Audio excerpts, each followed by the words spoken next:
Hello everyone, welcome back to my channel.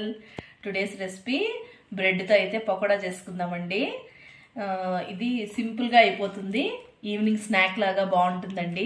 బయట అయితే వాన బాగా పడుతుంది, అందుకే చేసుకుందామని చెప్పి మీకు చూపిద్దామని ఈ రెసిపీ చేస్తున్నానండి.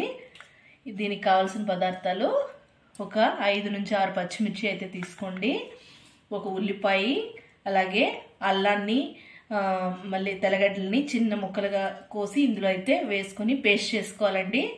తర్వాత అందులో ఎగ్స్ కొట్టి పోసుకుని బ్రెడ్ని అందులో ముంచి మామూలుగా పకోడాలాగా ముందుకి వెనక్కి తిప్పి కాల్చుకోవాలి.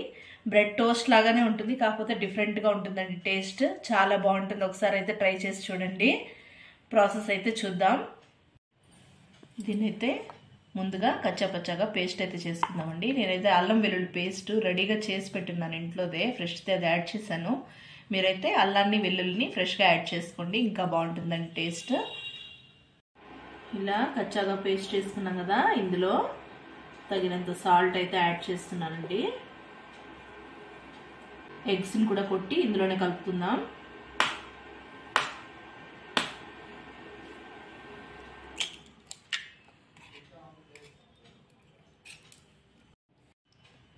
నేనైతే 5 ఎగ్స్ని అయితే కొట్టానండి. దీన్ని బాగా బీట్ చేసుకుందాం. ముందుగా అయితే ప్యాన్ పెట్టుకుని ప్యాన్ హీట్ అయిన తర్వాత ఆయిల్ అయితే యాడ్ చేసుకోవాలండి. మీరు గీ యాడ్ చేసుకోవచ్చు, లేదా బటర్ యాడ్ చేసుకోవచ్చు. దేంతో టోస్ట్ చేసినా చాలా టేస్టీగా ఉంటుందండి.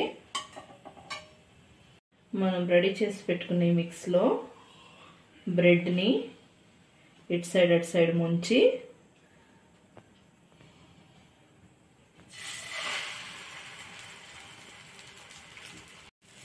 ఒక సైడ్ కాలిన తర్వాత ఇంకొక సైడ్కి అయితే తిప్పుకొని ఇలా బాగా కాల్చుకోవాలండి. చూడండి, ఇలా పర్ఫెక్ట్గా అన్నీ కాల్చుకోవాలండి. చూడండి ఎంత చక్కగా వచ్చాయో.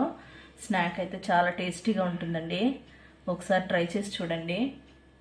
చూడండి, లోపల కూడా పర్ఫెక్ట్గా ఉడికింది, బాగుంది కదా. ఒకసారి ట్రై చేయండి. వీడియో నచ్చినట్లయితే అందరూ లైక్ చేయండి, షేర్ చేయండి. Please everyone subscribe to my channel. Thank you all.